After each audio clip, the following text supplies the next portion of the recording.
બ્રહ્માજીએ તેમને કહ્યું કે ગણેશજી બુદ્ધિના દેવતા છે, તે નિશ્ચિત રૂપે તમારી મદદ કરશે.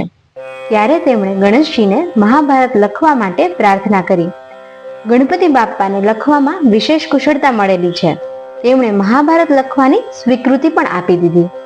ઋષિ વેદવ્યાસજીએ ચતુર્થીના દિવસથી સતત 10 દિવસ સુધી મહાભારતની સંપૂર્ણ કથા ભગવાન શ્રી ગણેશને સંભળાવી, જેને ભગવાન શ્રી ગણેશે અક્ષરશઃ એટલે કે એવી ને એવી જ રીતે લખી.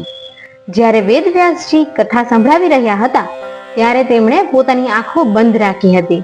જ્યારે મહર્ષિએ કથા પૂરી કરીને આંખો ખોલી તો તેમણે જોયું કે સતત 10 દિવસ સુધી કથા સાંભળતા સાંભળતા શ્રી ગણેશજીના શરીરનું તાપમાન ખૂબ વધી ગયું હતું.